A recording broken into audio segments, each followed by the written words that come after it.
العصام الشرعي في حديث مع زكريا وهدي لاعب فريق مولمبيك البلجيكي. المنتخب الوطني المغربي امام منتخب قوي، بالتالي هي فرصه المنتخب البرازيلي. اذا بالفعل تعطت انطلاقه هذه المواجهه، نتمنى كل التوفيق للمنتخب الوطني. مرمى فريق ستراسبورغ الفرنسي نفذ من طرف زكريا الوادي، تلعبات الكره طويله في الجهه اليمنى للمغربي. فرصه امين الوزاري، انطلاقه انفراد مع الحارس كونيا، تدخل الحارس كونيا ماتيوس. كانت فرصه لفائده المنتخب الوطني المغربي. امين الوزاري لاعب فريق كانغون الفرنسي كان بامكانه ان يدخل خارج ارضيه الملعب. والممرات لعبات الكره طويله في الجهه اليسرى، هناك وضعيه تسلل. كاس افريقيا المسار كان ممتاز، الفوز في اللقاء الاول امام منتخب غينيا. ياسين كيشتا غير اتجاه الكره في الجهه اليسرى، تعود من جديد قدير لازارو ماركيز، حذري من الكرات العرضيه، لعبات الكره، تدخل الحارس ممتاز. الحال المدافع الايمن، محاوله تسديد ايوب عمراوي للحارس علاء بالعروش بدوره بحث على منفذ من اجل التسديد. تسديده تدخل عود اللاعبين اللي عندهم قامه طويله، تواجد ميلو، كتضيع الكره لايغور دابيكساو، استرجع من طرف اللاعب ياسين كيشتا. لا فائدة المنتخب البرازيلي، ترفع الكره داخل منطقه الجزاء، كره بعيده بالفعل. الاختراقات، تسديد، اعتقد هناك قرار عند اللاعب يانيس بقراوي.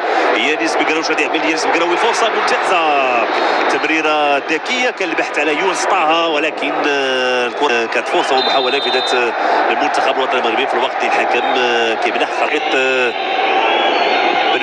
ياخذوا المكان الجيد. هذه فرصه راسيه، كره سهله، وصل الكره، اعتقد انه كان بامكانها تحمل الخطوره على مرمى الحارس كونيا ماتيوس. فرصه ومحاوله لفائده المنتخب الوطني المغربي. تابعنا التمريره العرضيه داخل البيت، ويلعب امام بطل افريقيا اليسرى ايوب عمراوي. فرصه بواسطه يانيس بقراوي، اخراج الكره من هذه المناطق. لاحظوا الضغط ديال اللاعبين ديال المنتخب. فرصه لفائده المنتخب الوطني المغربي، ولكن ما تمكنش امين الوزاري من حصل الكره. دائما محاوله لفائده المنتخب الوطني المغربي عند زكريا وهدي، ترفعات الكره الراسيه وابعاد الكره من روبير بار.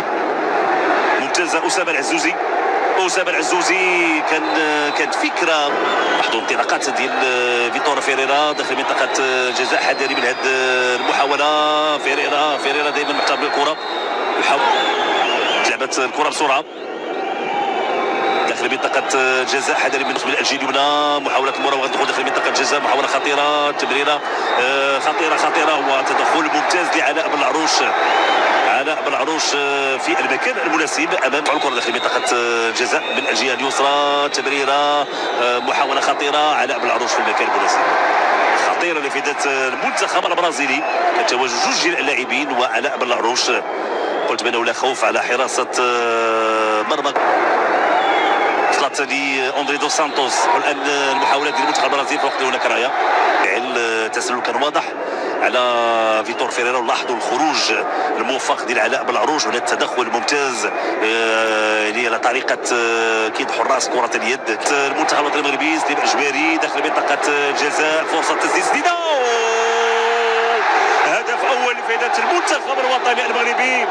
زكريا وهدي، اي تسديده وباي طريقه للمنتخب الوطني المغربي. تم المحاوله، سليم اجباري يمرر لزكريا وهدي اللي ما زاد ما نقص، سدد كره قويه ارضيه تعانق شباك الحارس كونيا ماتيوس. هدف جميل صراحه لفائده المنتخب الوطني المغربي. قلت بان تسديد يمكن يكون حل من الحلول في هذه المباراه. المنتخب الوطني المغربي فرحه كبيره الجماهير المغربيه بهذا الهدف. زكريا وهدي بقوه يضع الكره في الشباك، هدف اول لفائده المنتخب الوطني المغربي. تابعنا المنتخب الوطني المغربي بهدف لاعب زكريا وهدي، خطيره للمنتخب البرازيلي. تدخل علاء بالعروش، باولو فيلو يمرر اللاعب ايغور دابيكساو، وتدخل الحارس علاء بالعروش في المكان والتوقيت المناسبين يتمكن من التدخل. صراحه المحاوله شكلت خطوره واضحه على دفاع المنتخب الوطني المغربي، لكن يعني